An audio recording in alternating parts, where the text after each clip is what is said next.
also say I should have went? If yes, then you are making a mistake, and this mistake makes you look unprofessional. The correct way is I should have gone. In this video, I will tell you 5 mistakes that are ruining your English. Okay, so picture this. You're at a coffee shop. You walk up, you smile, you feel ready, and you say to the person behind the counter, "I look forward to meet you." Silence. The barista blinks.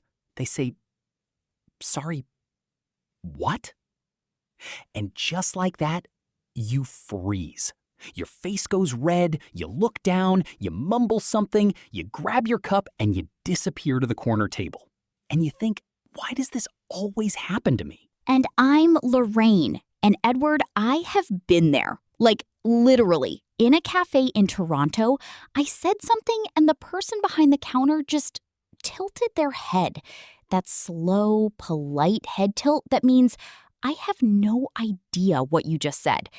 And here you are, listening to us, which means you're probably thinking, my English is okay when I'm reading, but when I actually have to speak it, my brain just stops.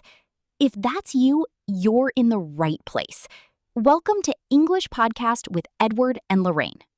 And today is different. We're not doing a vocabulary list. We're not doing a textbook drill. We're going into the former mistakes that English learners keep making, even after years of studying. The ones that feel invisible, but are actually wrecking your sentences. Small grammar fixes unlock big, real-world confidence. Hold on. Before we jump in, I want to say something, because I know what some of you are feeling right now. You're thinking, but I've studied English for years. I know the rules. And you probably do. You know the rules. On paper, in your head. But the second a real person, a fast-talking American, a Canadian, someone on a video call, the second they say something back to you that you didn't expect, everything disappears. That's not a brain problem. That's not an intelligence problem. That is a practice gap. You studied the map, but you never drove the road. Exactly. It's like, okay, you've watched every FIFA video on YouTube. You know every play. You can describe every move. But then someone passes you the ball in a real game, and your legs forget everything they ever knew. That is the feeling. That physical thing. Your throat tightens, your words disappear, and you just stand there smiling like everything is fine. We know that feeling. And by the end of this episode, you're going to have real tools. Not rules you have to memorize. Tools you can actually grab and use. And stay with us, because around minute 15, we're going to show you a grammar mistake that literally sounds like correct English, even to native speakers. It's one of those things where you hear it and you go, wait, that's wrong? We're calling it the phonetic trap. You don't want to miss that. But first, let's talk about why these mistakes happen. Because it's not your fault. And I mean that. And the worst part? You knew the right answer. It was right there. You just couldn't reach it in time. Okay, so here's the thing. Most English learners learned English from textbooks, right? And textbooks are written by people who want to sound very correct, very formal. They're not written by someone ordering a burger or texting their coworker. Yes. Hold on. Can I give you an example? Please. Okay. In a textbook, it says, I would like to order a coffee, please. And that's not wrong. But if you walk into a Starbucks and say that, you sound like you're reading from a script from 1985. Right. A real American walks up and goes, "Can I get a large coffee?" That's the first native speaker secret of today. Can I get? Not I would like. Americans use can I get for almost everything. At a restaurant, at the airport, at the doctor's office. Can I get an appointment? It's fast, natural, and friendly. And it doesn't sound rude. That's the thing. Learners sometimes think, if I'm too casual, I'm being disrespectful. No, casual is just how people talk here. And in about 8 minutes, we're going to show you a word that spell check will never catch. But your boss definitely will. Totally. Okay, so let's go deeper into why mistakes happen. Edward, you had a story from your gym? Oh, yeah. So last week, I'm at the gym, right? And this guy walks over, clearly wants to make conversation. And he says, despite the fact that I am very tired, I come here every day. And I knew what he meant, but it was like it slowed everything down. The sentence was so heavy. Like I'm waiting for him to finish it, and I've already planned my whole workout. It's like carrying a suitcase with 3 coats inside when you only needed one thin jacket. Exactly. And the fix is so simple. Although I'm tired, I come every day. Done. Same meaning, half the words. And this is a huge thing. When your sentences are shorter and more natural, people actually listen more. Longer sentences don't sound smarter in conversation. They sound slower. Okay, so let's do a quick prediction game. I'm going to give you a sentence, and I want you to guess, is this natural American speech or textbook English? Ready? Here it is. I look forward to meet you at the conference. What do you think? Natural or textbook? The answer? Textbook. And actually, it's not even correct textbook. It's a really common mistake that feels correct because of one tricky word. The word to. Okay, so this is the thing. To has 2 jobs in English. Sometimes to points at an action, like I want to go. That's action mode. The verb stays bare. But in look forward to, that to is different. It's a destination. It's pointing at a place you're going. So the thing after it has to be in its active form, the ing form. I look forward to meeting you. Think of it like GPS. The to in look forward to is typing in an address, and the address has to be a place, not just a word. So you need meeting, a full activity destination, not meet. I love that. GPS analogy is fire. Hold on. Can I add something real here? This mistake happens a lot in emails. People write, I look forward to hear from you. And they send it. And the person on the other side, they probably understand. But it flags you immediately as someone still learning formal writing. And the fix takes literally 1 second. Just add the ing. I look forward to hearing from you. Done. And speaking of emails, in about 10 minutes, we're going to show you 2 words that look almost identical and that spell check will never catch. One of them means to complete something. The other means to say something nice. People mix them up constantly, even native speakers. We'll get to that. Quick challenge before we move on. I'm going to say 2 sentences. One sounds natural, one sounds wrong. Which one is right? Sentence A, I look forward to working with your team. Sentence B, I look forward to work with your team. The answer is A, working. Always the ing form after look forward to. You got it? Great. Let's keep going. Okay, so I want to talk about something that happened to me in an Uber because this is so real. I'm in the back seat. The driver's friendly, asking questions. He goes, you should have taken a different route. There's construction. And I thought, wait, should have? That sounds right when you hear it, but it's actually not a real phrase. This is the trap. Okay, so this is the phonetic trap I was talking about earlier. I once sent a job application email. I wrote, I should have reviewed this earlier. And I didn't get a call back. I found out later the hiring manager mentioned the email had some errors. One phrase. One callback lost. Native speakers say should've, as in, should have. It's so fast, it sounds like should of. But of makes zero sense here. Of is not a helper word. It's a connector. Like a piece of cake. You cannot say, I should have gone.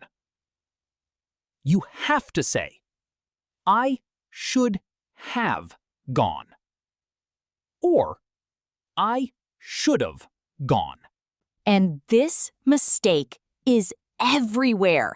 In texts, in comments, in subtitles.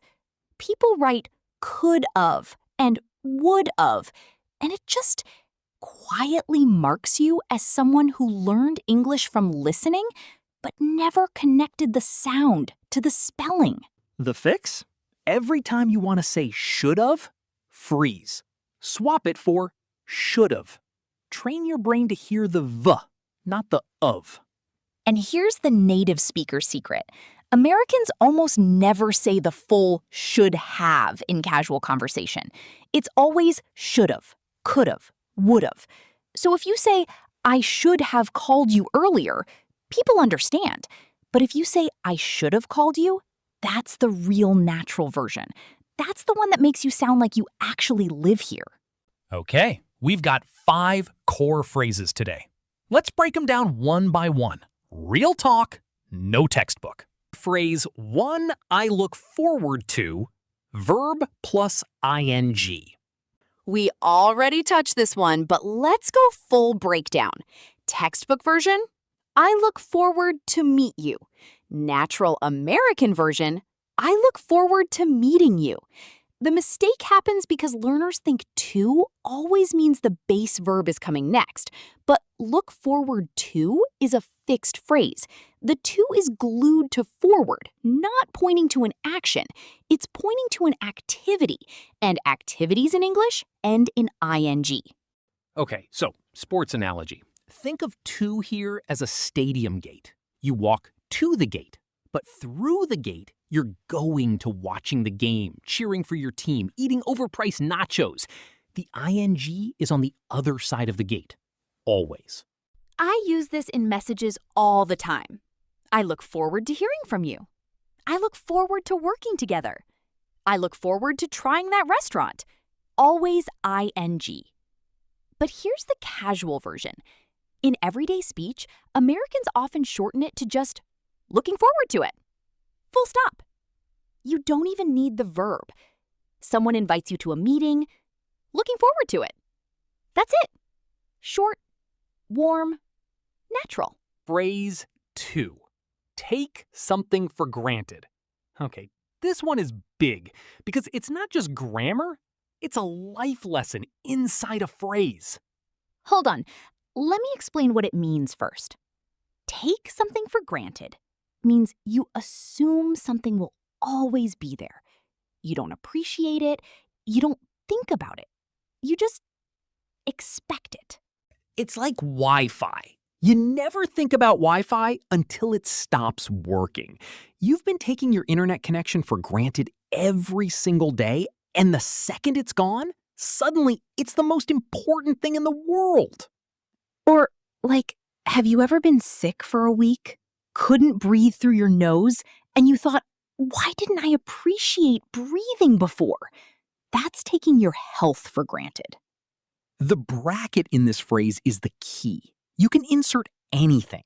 Take your health for granted. Take your job for granted. Take your friends for granted.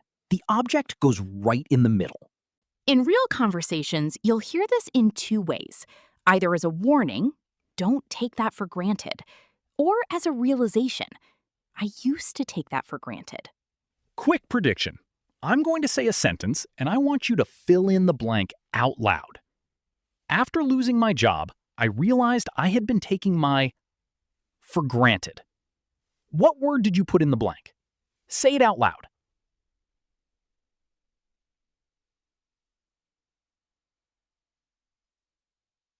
Good.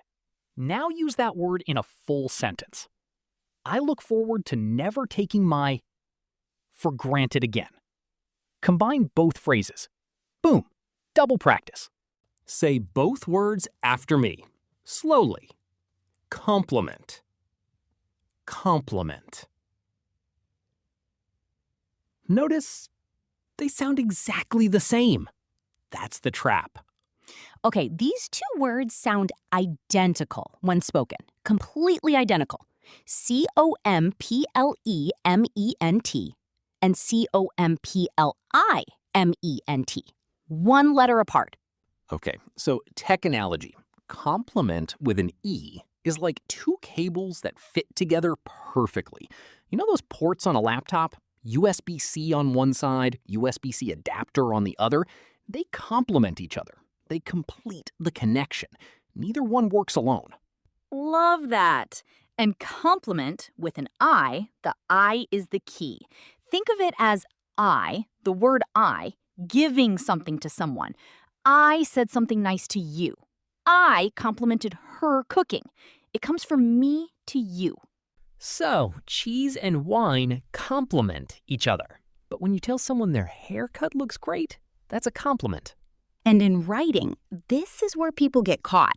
Spell check doesn't always catch this because both spellings are real words. You have to know the meaning to catch the mistake.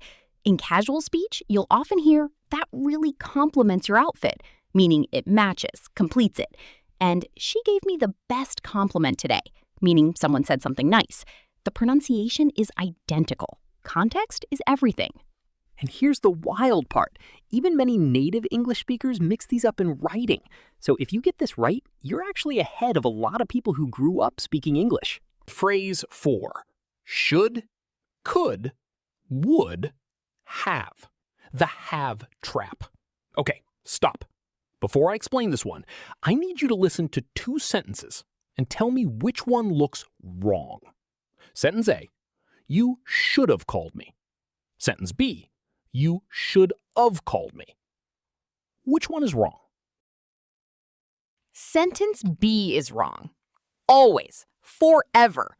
Should of does not exist. It is a ghost. It sounds real, it feels real, but it is a system glitch in the English language. It's like a video game cheat code that looks like it works but crashes your save file. Should have looks like it makes sense, but it breaks the sentence at the grammar level. The pattern is always should have plus past action verb. I should have left earlier. You could have told me. We would have won if. And in fast speech, should have, could have, would have. Never of, ever. And this matters in job emails. If you write, "I should have sent this earlier" in a professional message, it quietly signals that something's off with your writing. The fix is one letter swap. Should have. V-E, not O-F. Phrase 5. Despite the fact that versus although. Okay, last one. And this one is about weight. Sentence weight. Wait. Okay. I love this. Explain it, Edward. So imagine two vehicles, both going to the same destination. One is a massive industrial tractor, slow, heavy, burning fuel. The other is a sleek sports car, fast, light, gets there in half the time. Despite the fact that is the tractor. Although is the sports car. Small grammar fixes unlock big real-world confidence. And the beautiful thing is, they mean exactly the same thing. Despite the fact that I was tired, I went to the gym. Versus, although I was tired, I went to the gym. 6 words versus 1 word. Same idea. Native speakers almost never say "despite the fact that" in casual conversation. It's heavy, it's slow, it makes people wait. Although, 2 syllables, same job, done. And here's the secret. Sometimes native speakers compress it even further. Even though I was tired, I went. Or just, I was tired, but I still went. These are all natural. The key is short wins in spoken English. Save "despite the fact that" for a formal essay or a legal document, or if you're writing a very serious email to someone you've never met. In real life, although. always. Now, coming up in the practice section, we're going to put all 5 of these together in real sentences. And I'm going to give you one phrase, one emergency phrase that you can use anytime you don't understand what someone said. It works in any situation. Stay with us. All right, practice time. This is where the real work happens. Say it out loud. Don't just listen. Your mouth needs to learn these, not just your ears. We're going to go through each phrase. I'll say it slowly, then you repeat it. Then we'll give you a question to answer out loud. Phrase 1, slowly. I look forward to hearing from you. Good. Now your turn. Fill in the blank out loud. After the interview, I sent an email. I said, I look forward to... From you. The answer? Hearing. I look forward to hearing from you. Perfect. Phrase 2. Repeat after me. Don't take your health for granted. Now, answer this out loud. Complete the sentence. After being sick for a week, I realized I had been taking my for granted. Whatever word you said, great job. That phrase works with anything. Your friends, your job, your mornings, your Wi-Fi. Phrase 3, 2 sentences. Repeat both. This jacket really complements your style. That was the best compliment I've ever received. Good. Now, which one means they match? Which one means someone said something nice? Say the answers out loud. Compliment with an E, they match. Compliment with an I, someone said something nice. Here is the phrase 4. This is the big one. Repeat slowly. I should have called you earlier. We could have won that game. Now, fast version. Repeat. I should have called you. We could have won. Remember, should've, could've, would've. The apostrophe hides the word have, never of. You've got this. Last phrase. 2 versions. Repeat both and notice which one feels lighter. Despite the fact that I was nervous, I spoke anyway. Although I was nervous, I spoke anyway. Which one felt easier? Say it out loud. Although, always, lighter, faster, more natural. Okay, I promised you an emergency phrase. Here it is. This is the one phrase that saves you in any situation where you don't understand what someone just said. Sorry, could you say that again a little more slowly? This phrase is polite, it's clear, it works at a coffee shop, in an Uber, on a video call, at an airport. Anytime a native speaker talks too fast, and they will, this buys you time, and nobody judges you for it. Actually, native speakers use this too, all the time. Asking someone to slow down or repeat themselves is not weakness, it's communication. And here's an even shorter version that sounds very natural. Sorry, say that again? No, could you just say that again? Even faster, totally fine in casual situations. Okay, real-world problem scenario. You're on a video call, your internet cuts out for 5 seconds.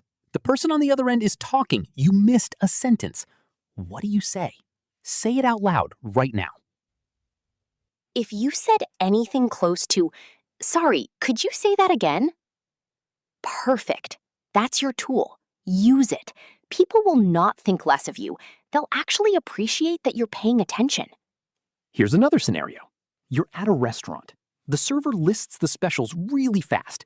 You catch maybe 3 words. What do? You say, sorry, could you say that again a little more slowly? And then you actually listen the second time. You don't have to understand everything. You just need enough to make a decision. Communication problems happen to everyone. The difference is, a confident speaker has a recovery tool. Now you have yours. Small grammar fixes unlock big, real-world confidence. Okay, let's do a before and after. Let's show you how far you've actually come in the last 30 minutes. Before this episode, Someone might say, I look forward to meet you, and I think it will complement our goals, despite the fact that I am new. After this episode, the same person says, I look forward to meeting you, and I think it'll complement our goals, although I'm new to the team. Same person, same idea, totally different level. And the gap between those two sentences is not years of study. It's 5 phrases, 5 fixes. That's it. You're not starting from zero. You never were. You're just filling in the gaps that nobody ever showed you clearly. And honestly, you don't need perfect English. You never did. You need clear English. English that people can follow, respond to, and connect with. And that's what today was about. Actually, I want to say something to you directly. You showed up. You listened for 30 minutes. You practiced out loud. That is not nothing. That is everything. That's how this works. If today felt useful, if something clicked, tap the like button. It tells us you're here, and it honestly helps more people find this. Small grammar fixes unlock big, real-world confidence. And subscribe, because we do this every single day. New phrases, new conversations, new situations. Real English for real life. Daily calm practice. That's what this channel is built for. Write this in the comments. Although I was nervous, I look forward to speaking more. Or change one word and make it yours. We reply to every comment in the first hour.